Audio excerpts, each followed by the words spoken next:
Hey geeks, welcome to On the Comic Edge, episode 7, brought to you by CompleteGeekRadio.com. So, we finally come to one of the big events of 2011, Fear itself, and I'm a huge fan of Marvel events. I think they do it right. They're to the point more often than not. They're not convoluted by a crazy amount of backstories, and they're usually very punchy, very dramatic, and they have a point. I mean, there's more of a point to them than to just cover up retcons. Yes, I'm looking at you, DC. Okay, so anyway, so we're dealing with Fear Itself, Book 1, Fear Itself, Homefront, and the Fear Itself Spotlight. So it's a Fear Itself triple header. Let's deal with Spotlight first.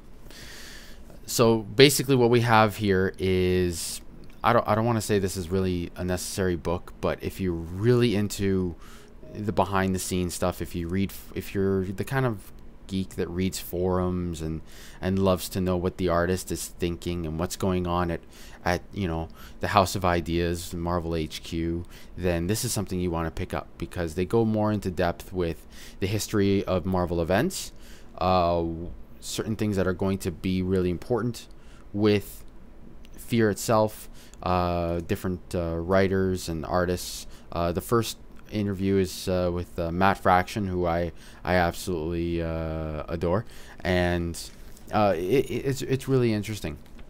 The layout is good.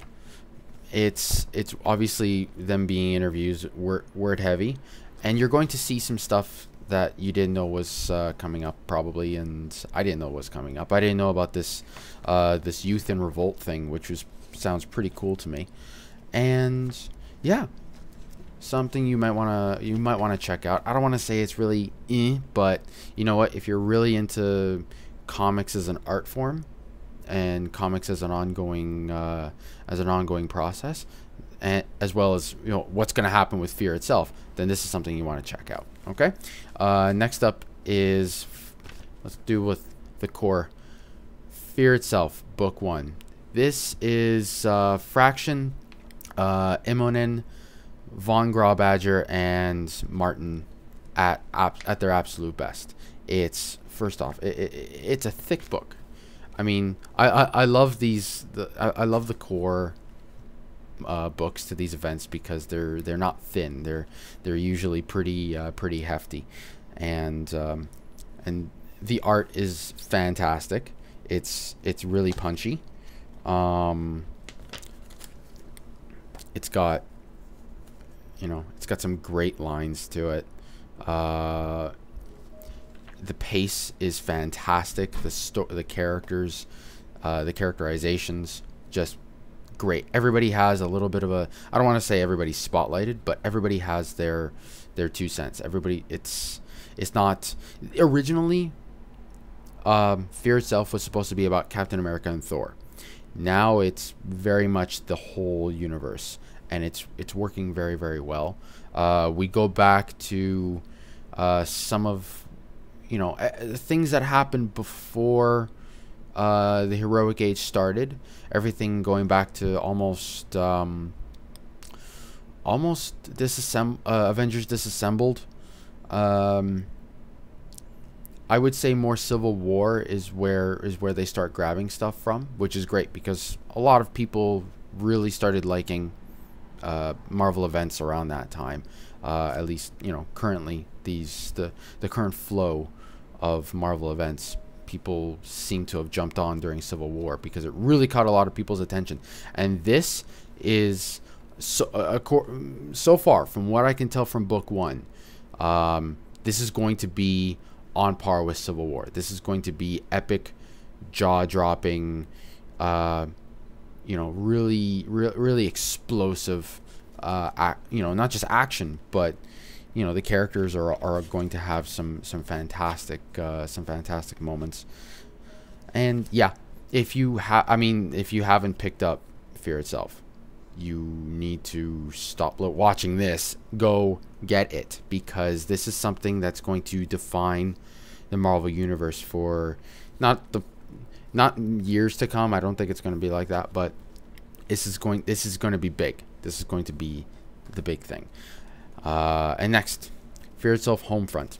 Different than previous Homefronts, whereas you had a static view of what was going on via a certain viewpoint.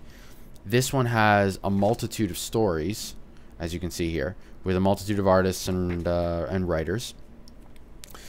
And they were good. To be honest, the one I really thought was fantastic, and it's going to be the one that's in every single issue of Homefront, because it's part 1 of 7, and it's a 7-issue.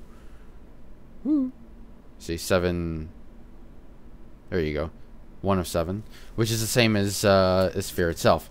So basically, it's Speedball, who you'll remember sort of through an accident set off the events of Civil War, basically trying to not make amends, but get on with his life in a way that makes him feel like he's contributing again. Now he's helping out with the Avengers Academy and some other things, but there's this organization that's trying to help the people of Stanford and get their lives back together.